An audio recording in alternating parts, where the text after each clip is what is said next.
האם זה באמת סגולה בדוקה? הסגולה ללמוד בזה? Erev Tov and good evening, everyone. We're in the Zera Shimshon on the double Parsha of Parsha Metzora. We're going to be looking at section 4 in the second Parsha of the double Parsha, in Parsha Metzora. Before we take a look at that, let's take a look at a pasuk in Mishlei that the Zera Shimshon is going to start off with. This is Sefer Mishlei, the book of Proverbs, Perek Ches Pasuk Tes. No, I'm sorry, Perek Chaf Beis, I should have said, Pasuk Tes. And the Pasuk says, Tov Ayin Hu Yivorach, a person with a good eye, which is understood to mean a generous person with a good eye, Hu Yivorach, he will be blessed.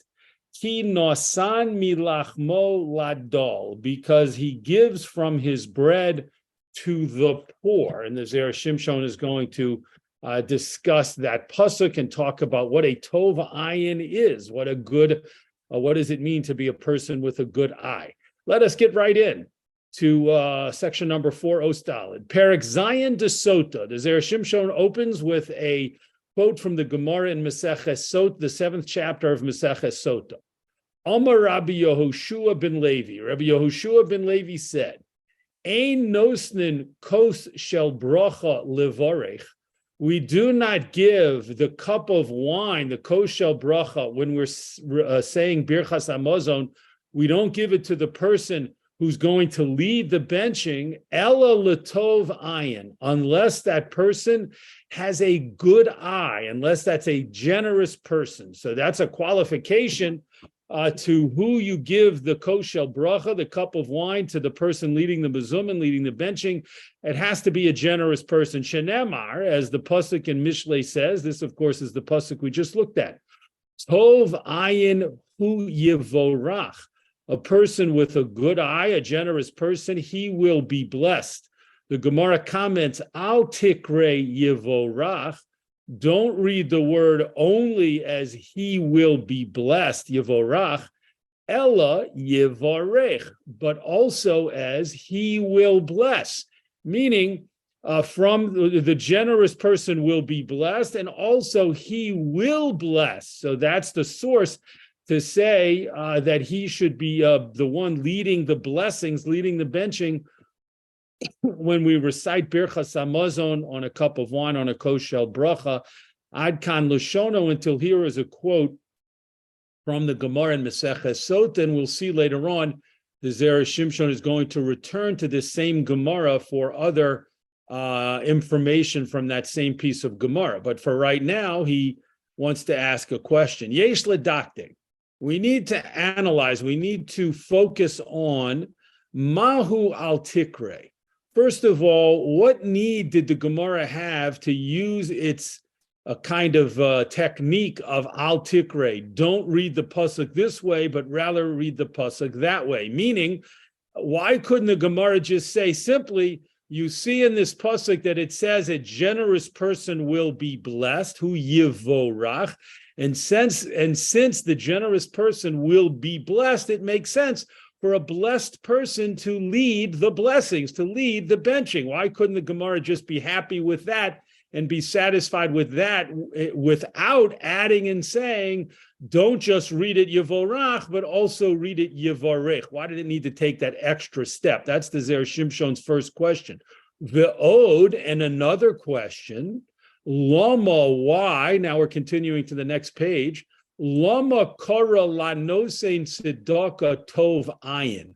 Why did the pasuk in Mishlei refer to someone who gives tzedakah, someone who shares his food with the poor, as a tov ayin, as a person with a good eye? Velo, and it did not use the expression nediv lev, a generous heart. This is a very strong and fundamental question. Why did the pasuk in Mishlei not refer to a Baal Tzedakah, a person sharing his food with poor people, as a nediv lev, a person with a generous heart, which is not only an expression we would easily understand, it's a very beautiful, very appropriate expression for a person who gives tzedakah. Instead, the pasuk in Mishlei chose to refer to this generous individual as a tov ayin, as a person with a good eye, which by itself, that phrase seems to talk about someone's vision and their perspicacity, but not so much their generosity. So that's the Zera Shimshon's second question. And now he will, as is his wont, he will give us some sources so that he can develop them in order to answer these two questions. And along the way, he'll raise some other questions and answer those as well. Next paragraph. Ve'omrinan beperek chaf gimel de Shabbos. We say in the 23rd chapter of Maseches Shabbos, Tanya, it was taught in a brisa, Rabbi Elazar HaKapar Omer, Rabbi Elazar HaKapar says, L'olam yevakesh odom rachamim al midah zo. A person should always ask for mercy from Hashem on this midah. What midah is he referring to? So the Gemara over there is talking about poverty, penury, being a poor, being an impoverished individual. And Rabbi Elazar HaKapar comments, a person should always daven and ask rachamim from Hashem, no matter what the person's level of wealth, no matter what the person's station is in life, no matter how well the person might be doing financially. Every person should always ask mercy from Hashem that they should not become stricken with poverty. She'im hu lo ba, because if this individual, does not come to be penurious, does not come to be poor, ba beno, his son might come to be poor, his son might be stricken with poverty. Ve'im beno lo ba, and if his son doesn't come into a state of poverty, ba ben beno, then his grandson might come and be poor. So therefore, an individual should never rely on his or her wealth, again, or his or her station in life, his or her career, his or her job, whatever the situation might be. That person could become poor. That person's child could become poor. That person's grandchild should become poor. So a person should always be davening to Hashem, saying, please don't let me things develop that I could become poor. Anyone in my family, my children, my grandchildren, always keep that in mind and daven for everyone that poverty should not strike them.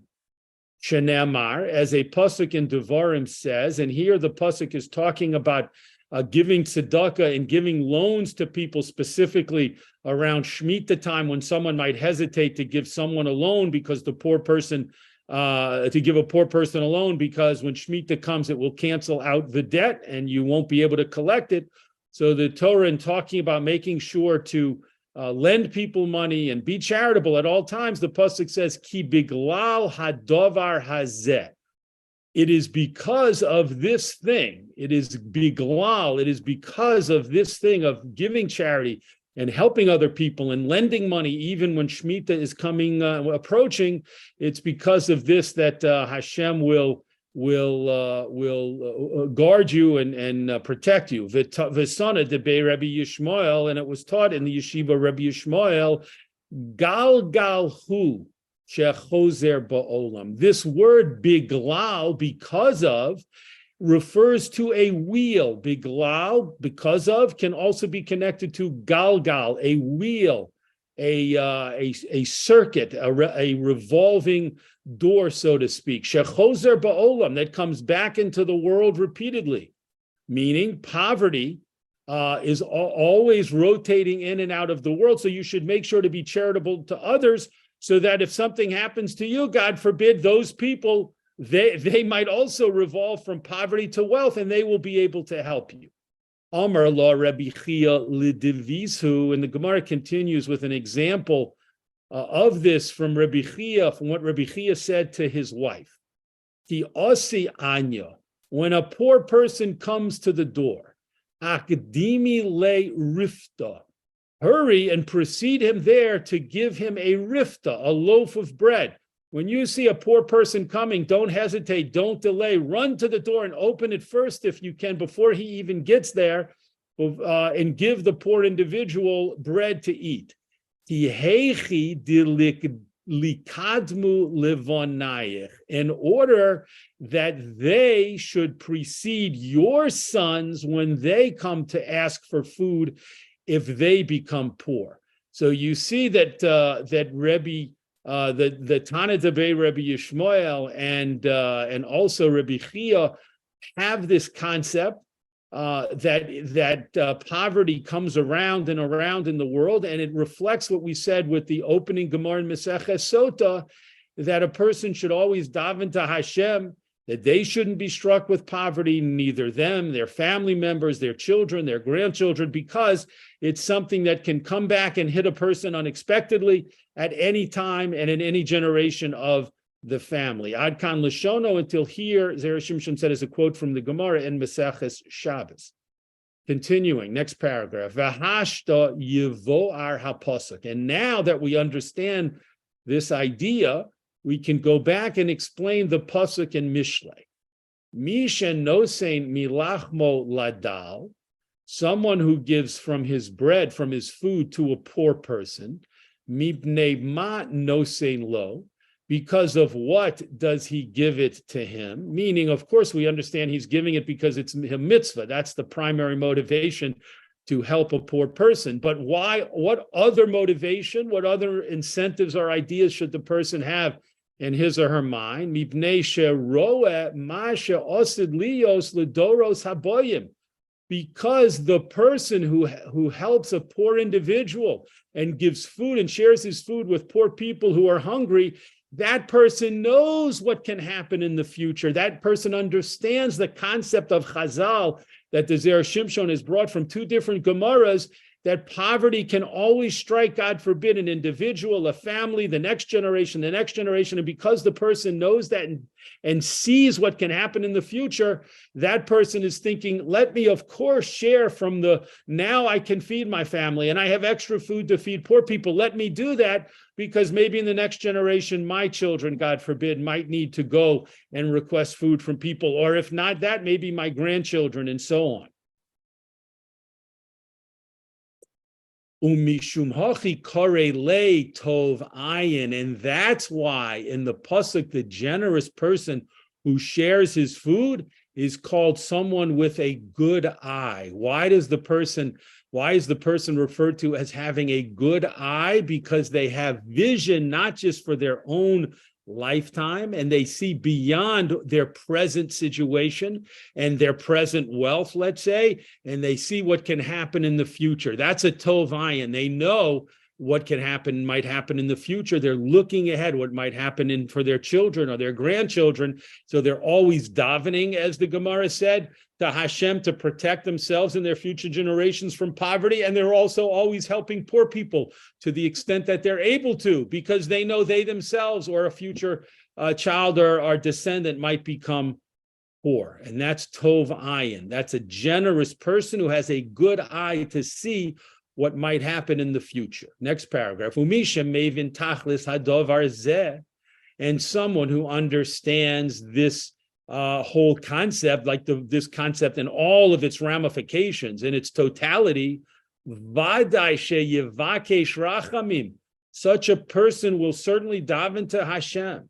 Umahem harachamim, and what is the mercy? What is the compassion that they will request? Lehespalel Hashem sheyatzil bonov me'anius, to daven to Hashem to save his sons from poverty.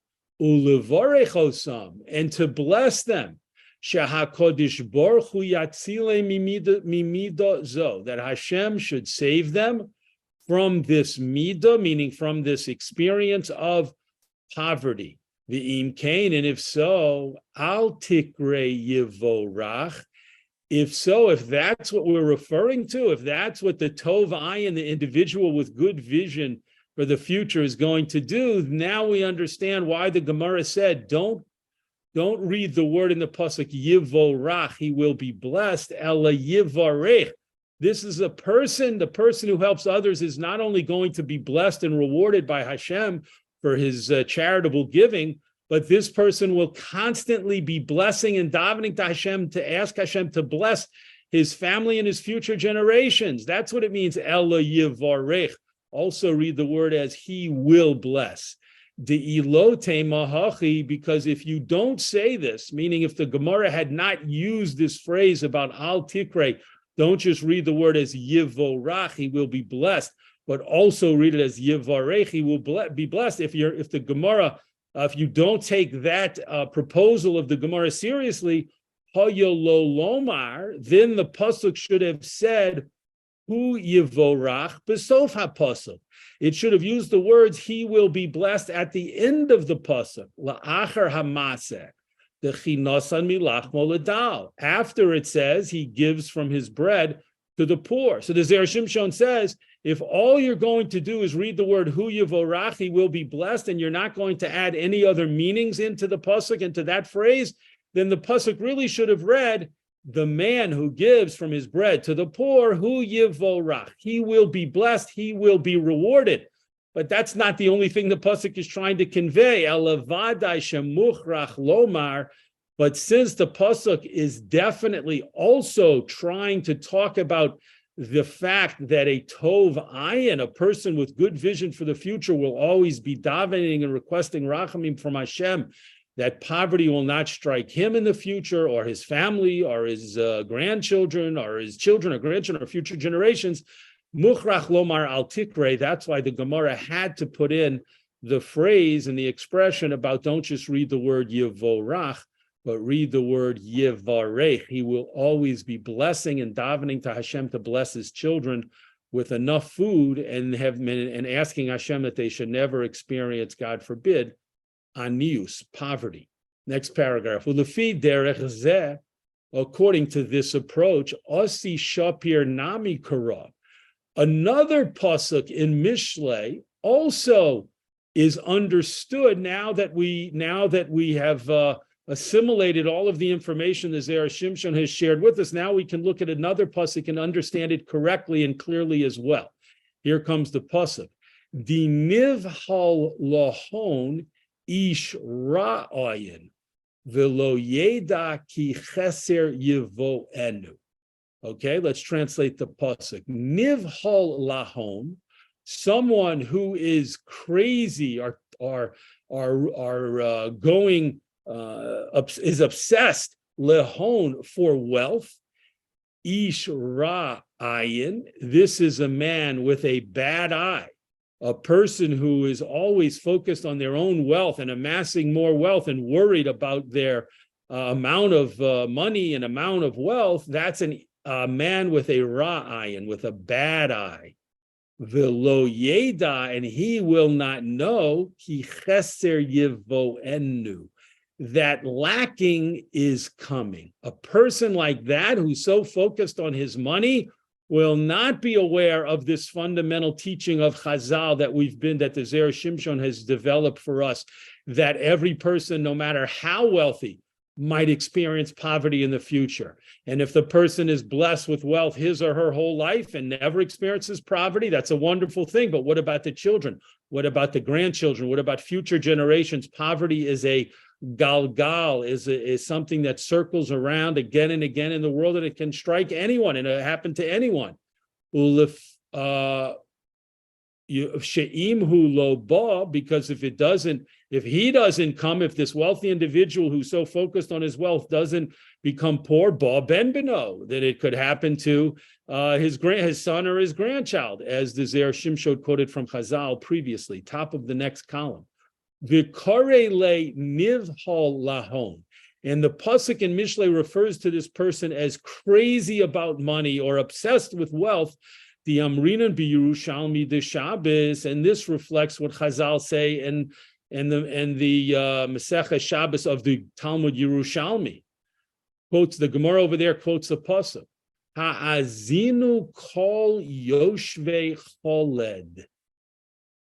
Listen, all of the inhabitants of the world. The word chaled over there is an unusual word that is translated to refer to the world. Listen, all of the yoshvei chaled, all of the inhabitants of the world. So the Gemara over there notices this word chaled and how it's used to refer to the world, and comments as follows. Lama hu Moshe Kol ba'e olam lichulda. Why does that pasuk compare all of the inhabitants of the world, called ba'e olam, all of the people who come into the world, lichulda, to a weasel? The word chaled in that pasuk means world, but it's very connected, as you can look at the letters and see, with the ches, the lamed, and the dalet, to chulda, a weasel. Why are people called, being compared or being referenced to a weasel? Machulda zo goreres umanachas, just like a weasel is always dragging food, umanachas, and putting it away, storing it away. A weasel is a creature, Chazal is teaching us that whenever you see it, it's going to be busily engaged and grabbing bits of food and pulling it away and storing it away and hiding it away. No matter how much food it has already acquired and stored away, it continues to constantly do that. Ve'ena yodas lemi manachas. And the weasel doesn't even know for whom it is storing food away, meaning after the weasel has already stored away more food than it can possibly eat, and perhaps more food than it and its family can eat, it keeps storing up more and dragging away more. And it doesn't ever stop to think about or ponder, who is all of this food going to go to? Who is all of this food going to supply? Kach kol b'nei olam, so too the people of the world, gorurin ve'osvin, they are always dragging and gathering more and more wealth. Ve'enom yodin lemi osvin, and they don't know who they are dragging and grabbing and building all of this wealth for. Long after a person or a couple or a family have acquired all of the wealth that they could possibly need for their lifetimes, they're still working hard and toiling at gathering more and more and amassing more and more wealth. Who is it supposed to go to? Ve'al zeh kari le nivhal lahon. And that's what the pasuk means when it says a person who is obsessed with wealth and crazy about money, shehu torud v'nivhal, because this person is completely always bothered and troubled and crazy about amassing more money. She'enu yodea mi yizkeh l'chol amalo. And it also drives him crazy that he doesn't know who is going to merit to deserve all of this wealth that he has worked hard to amass. Meaning, it's not just an issue of wanting to have more money than a person can use, but then it becomes a very disturbing fact in the person's mind. Who's going to get this money? Which one of my relatives will get it? And do they deserve it? I've worked so hard, and now I'm just going to pass over my wealth and my millions to children and grandchildren and nieces and nephews who haven't worked at all and might not appreciate it, might squander it. This can have a terrible effect on the person and make him nivhal, but drive him crazy, which is the expression the pasuk used. Next paragraph. Ve'od sham. And another quote from the Gemara in Maseches Sota that we began with, that the Zera Shimshon started with in the opening paragraph, from that same Gemara. Minayin she'afilu ofos shamayim makirin bitzare ayin. From where do we know that even the birds of the skies recognize people who are tzare ayin, a new ayin expression? They have a tight eye. They are miserly. How do we know that even the birds can recognize miserly people? Dichsiv, as it says in a different pasuk in sefer Mishlei. Ki chinam mizore hareshes. For no reason does a person sprinkle food or scatter food in a net.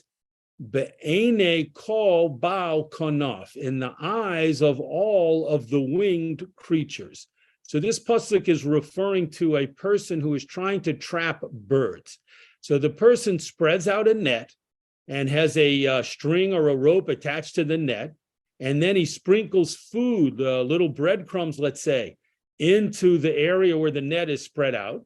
Then he backs up a few steps away and maybe hides behind a post or a bush or a fence and waits for birds to land there and start to eat the peck at the food on the net, and then he hopes to pull the string or the rope and catch the bird. So this is a hunter, a kind of hunter using a net to hopefully catch birds. But the pasuk says, "Ki chinam mizoreh hareshes," for it's futile, for no purpose, for no gain, for no benefit is the person spreading out his net and scattering food there. Be'ene kol bal kanaf, in the eyes of all of the winged creatures. V'yesh ledatek, and we need to analyze. Heicha remiz b'pasuk zeh. How is it hinted in this pasuk? Shaha'ofos yakiru es tzarei ayin, that birds can recognize a miserly person. It doesn't seem to tell us that in the pasuk. Uma das yesh lahem lahakir zeh. And what kind of awareness could birds have that they can look down out of a tree and look down on someone and say, "Oh, I'm sure that person's a miserly person"? How is that possible? Uma ichbas lahu. And why would they care? Even if they had that ability, why do birds care if one person is generous and another person is miserly? That shouldn't matter to them at all. All birds should care about is this a person who's throwing down food for us to eat? Or is this a person who's a hunter who's trying to trap us and kill us? But why should birds get involved and think about and even be able to recognize if someone's a miserly person? So the Zera Shimshon continues. Next paragraph, Ve'amrinon, we say in Gemara Maseches Eruvin, al pasuk, on another pasuk from Sefer Mishlei, Lo yacharoch remiyot seido. Will not a cunning person roast that which he catches? If you have a cunning, clever person and hunter, won't they be able to catch food and trap food and then roast it and eat it? Moshol letzayed shetzad siporim. This pasuk is making a comparison or an analogy to a hunter who's catching birds. Im rishon mishaber kenofov miskayim biyodo. If this is a clever hunter, then each time a bird comes into his net or into his trap, mishaber kenofov, he will break its wings, not killing it, but he will do enough to the wings that the bird can't fly away. Then miskayim biyodo. Then that bird will exist for him and he will be able to hold on to it as he catches more birds, because the bird cannot fly anymore. V'im love, and if the person, the hunter, is not clever enough to incapacitate each bird when he catches it, eino miskayim biyado, then that bird, each bird that he catches, will not stay with him and be maintained by him, because they'll just fly away when he goes to catch more birds. Ad kan lishono. Until here is a quote from the Gemara in Eruvin. So the Zera Shimshon is going to explain exactly what this Gemara is teaching us, and then he'll bring it back to the pasuk in Mishlei about the hunter with the net and why that hunter is not being successful. Next paragraph. V'hine misha hu chamdon, someone who is greedy, shechomed momon harbe, who desires lots of money, kemosha einov roos, whatever his eyes see, a person who whatever he sees or whatever she sees, they desire it and they want it, and they're greedy people. Miyad shetzad tzipor echad, as soon as such a person catches a single bird, lo yirtze le'abed zemano, this person will not want to waste his time, lishbor kenafov, to break the wings of the bird, to incapacitate the bird. This person is in a rush. This person sees perhaps 50 birds flying around, and this person doesn't want to catch one or two or three. This person is obsessed with catching all 50 birds. They can never get enough. They can never be satisfied. So they don't want to waste time on catching one bird and then carefully breaking its wings so it can't fly away. Ella im bein kach roa tzipor acher. Instead, if this person, right as it's catching one bird, sees another bird, who mishtadel latsud afasheni, he's going to drop everything and try and catch the second bird, right? This person wants to catch 50 birds.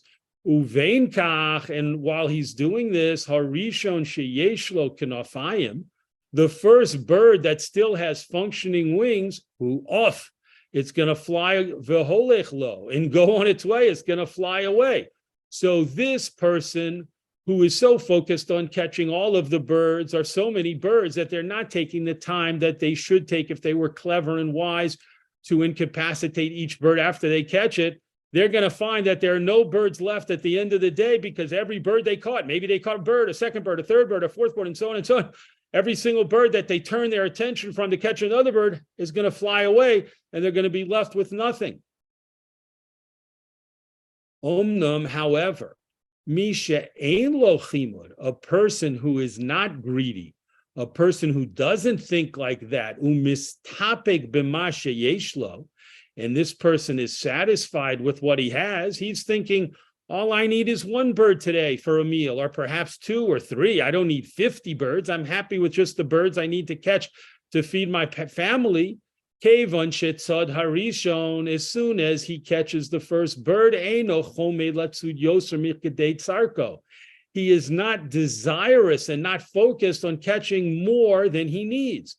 Ve'eno rodef achar hasheni, and he won't chase after even a second bird, ad shemishaber kanofov shel rishon, until he breaks the wings and incapacitates the first bird to make sure that it can't fly away, and make sure that he'll have at least that bird, and all he needs is one or two or three to meet his needs. He's not focused on getting much more than he could possibly need. V'lochein, next page, next paragraph on the top of the next page. V'lochein omar, and that's why the pasuk says, Shaha'ofos makirin. That's why the Gemara, that's why Chazal say that birds can recognize when someone is a chamdan, is a greedy person, and a miserly person who is so focused on amassing wealth that they would never share with others. Mipnei shemanichin lahem hakanafayim. The birds realize that such a person is going to leave them their functioning wings. V'zeh she'amar hakosov, and this is what the pasuk means when it says be'enei kol ba'al kanaf, in the eyes of all winged creatures, meaning it is exact ba'al kanaf dafka. It is dafka, the birds who are left with their functioning wings, who realize what kind of person this is. V'ha'inyan hu, and here is the situation. Shahatziporim nilkodim bareshes, the birds get trapped in a net. Lefisha roim sham ochel, because they see food there. Ve'enom yodim shereshes zu tamnu lahem, and they don't know that the net was spread out to trap them. Aval kishenoflu sham pamachas, but if they fall there once into the net and get trapped, vanitzolu, and then they escape because the hunter doesn't break their wings, heim zehirim ba'atzmam, they're going to be very careful with themselves, shelo lachzor l'sham, not to return there pamacheres another time.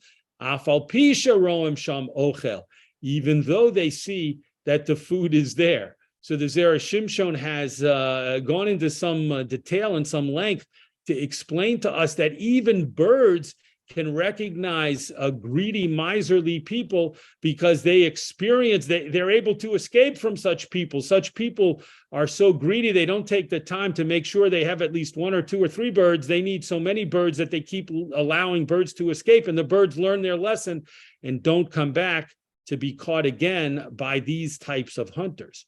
And now the Zera Shimshon adds a new point. The osir lehanos mimi shehu ra'ayin.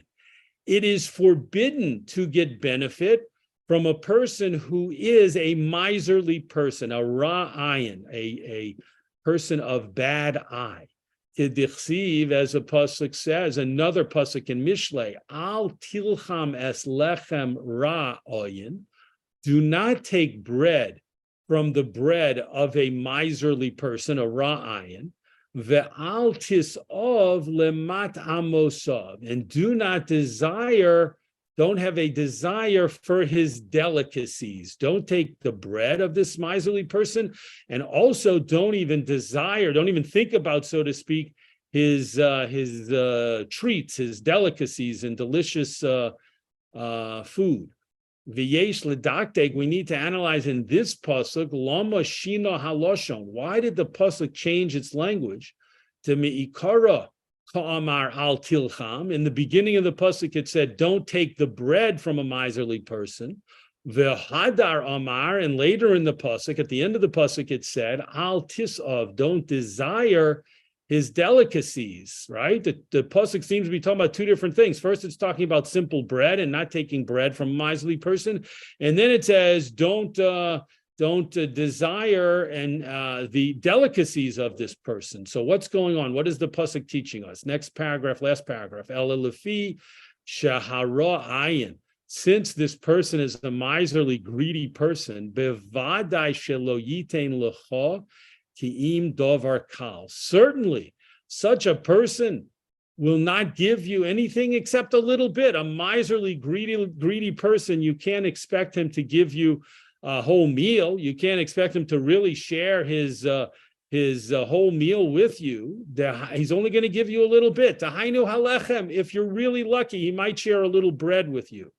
V'zeh ani omer lecha, and on this I, meaning the author of Mishlei Shlomo HaMelech, on this Shlomo HaMelech, I say, it says to you, al tilcham, don't take his bread. Don't take bread from a miserly person, even if you're lucky enough to get it. And the Meforshim explain why not? Because it's almost like stealing, since this miserly person doesn't want to give you anything, and now he feels compelled to give you a little bit of his bread. Don't take it, because you're taking it from a person who doesn't want to share with you. He's so greedy, doesn't even want to give you a little bread to eat. It's better to walk away. Would be almost like stealing from this person if you take his bread. Ve'od, and then another point the pasuk makes, al tisaveh sheyiten lecha matana meruba. Certainly don't desire that he'll give you a big gift, like a whole meal or a feast, because if that were to happen, let's imagine by some miracle you get invited to his home and he can't stop it from happening, and you're there for a feast, like he's throwing a wedding reception and he's forced to let everyone come in, and poor people come in too. Don't eat the feast. Why not? Since he gives you a big gift and a big meal, other people will make the mistake of thinking, what a generous man. Oh, look what happened to our friend. Our poor friend got in and got a great meal. This man must be a really generous person, and they'll go to him and try and get something from him. But he's not a generous person. He's a miserly person, and they'll suffer the embarrassment of getting nothing, or perhaps being begrudgingly, the man will give them a little bit of bread, which, as we said, it's almost like gezel, it's almost like thievery, because he doesn't truly want to share any of his food with anyone else, no matter how good his situation is, and no matter how poor the other person's situation is. So the Zera Shimshon has had us look and analyze several different psukim in Mishlei, and several different Gemaras in both Bavli and Yerushalmi, to develop wonderful and important ideas about how great it is to be a tov ayin, a person with an ayin tov, a good eye, a generous eye, who looks to the future and knows that no one's wealth is guaranteed, and a person who's always sharing with others and always davening to Hashem for the good of his own self and his family and his future descendants, and also all of the Jewish people, that no one should be struck with poverty.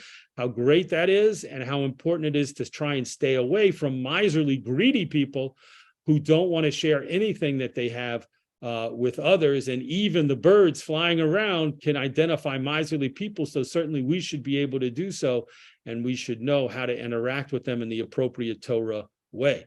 Yasher koch to joining us for this learning of the Zera Shimshon this week, and we look forward to learning again together in Zera Shimshon and next week.